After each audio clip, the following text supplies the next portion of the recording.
अपने शब्दों को प्रकट करना चाहूँगा कि हमारे देश में बड़े बड़े क्रांतिकारी, बड़े बड़े शहीद वीर, बड़े बड़े लोगों ने अपनी जीत के कारण ही नामुमकिन से नामुमकिन चीज़ को मुमकिन करके दिखाया है, बस अपनी एक जीत के कारण। ऐसे ही मैं कुछ महापुरुषों के बारे में बात करूँगा, कुछ लोगों के बारे में बात करूँगा जिन्होंने बस अपनी एक जीत के कारण नामुमकिन से नामुमकिन चीज़ को मुमकिन कर दिखाया है। इनमें से एक है दशरथ मांझी की। बात करना चाहता हूँ दशरथ मांझी की मैं।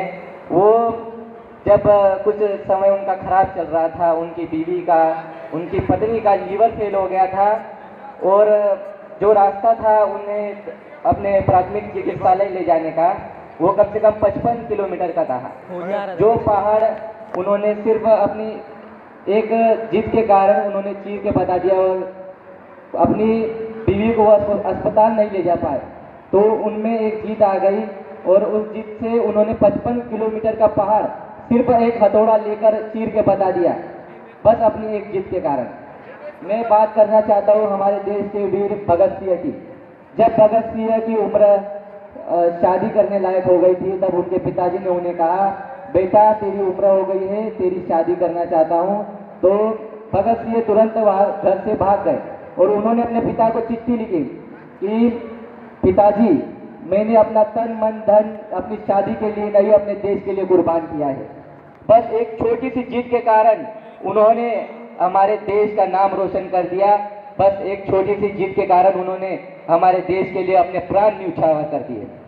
और मैं बात करना चाहता हूँ हमारे देश के नेता श्री महात्मा गांधी, बापूजी महात्मा गांधी की।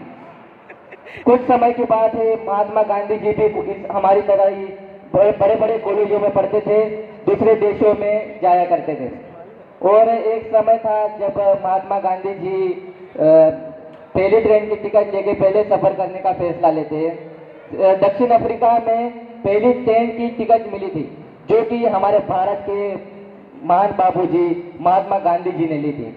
और वहाँ के अंग्रेज लोग सोचने लगे, ये भारतवासी है, इसे हक नहीं है पहली ट्रेन की टिकट लेके पहले सफर करने का, इसे हक नहीं है पहली ट्रेन की टिकट लेके पहले सफर करने का। बस इतनी बात कहकर महात्मा गांधी जी को उन्होंने ट्रेन से धक्के मार के बाहर निकाल दिया।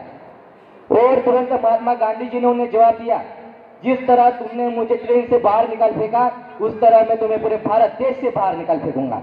बस इतनी छोटी सी एक जीत के कारण आज हमारा देश का नाम महात्मा गांधी जी ने रोशन कर दिया और अंग्रेजों को पूरे देश से बाहर निकाल फेंका। और आज इस तरीके से हमारा देश स्वतंत्र आजाद है, बस इस छोटी सी जीत के कारण। मैं बात करना चाहता हूँ हमारी महिला बॉक्सर मेरी कॉम की। हमारी जब महिला बॉक्सर मेरी कॉम छोटी हुआ करती थी, तब टीवी में उन्होंने एशियन गेम्स में एक लड़के को जीतते हुए देख लिया। तब उनके मन में भी जीत आ गई। उन्होंने अपने पिता को कहा, ये लड़का एशियन गेम जीत रहा है, खेल में भाग ले रहा है, तो मैं क्यों नहीं कर सकती हूँ। मैं भी अपने देश का नाम रोशन करूंगी और मैं भी बॉक्सर महिला बन के दिखाऊंगी। तो बस एक छोटी सी जीत उनमें भी आ गई कि मैं भी अपने देश का नाम रोशन करना चाहती हूँ। इंटरनेशनल से ऊंचे पद पर जाकर उन्होंने महिला बॉक्सर ने हमारे भारत का नाम रोशन कर दिया, बस एक छोटी सी जीत के कारण।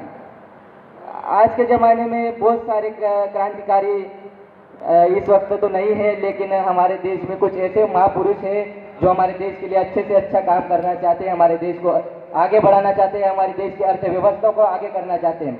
बस उन्हें एक छोटी सी जीत चाहिए जिससे वो अपने देश का नाम रोशन कर सके, अपने माँ बाप का नाम रोशन कर सके, अपने समाज का नाम रोशन कर सके। तो हमें यही समझना चाहिए कि एक छोटी सी जीत भी हम एक मनुष्य को महापुरुष में बदल देती है। तो सफलता हमारे परिश्रम पे निर्भर करती है। तो यही कहना चाहता हूँ कि एक छोटी सी छोटी जीत आप भी अगर बना ले तो अपने भारत देश का, अपने कॉलेज का, अपने समाज का, हर जगह पर अपना नाम आप रोशन कर सकते हो। बस इतना ही कहकर मैं अपना स्थान ग्रहण करना चाहता हूँ। इस मुल्क की सरहद को कोई छू नहीं सकता जब तक इस मुल्क की सरहद की गिरेबान है आके। जय हिंद, जय भारत।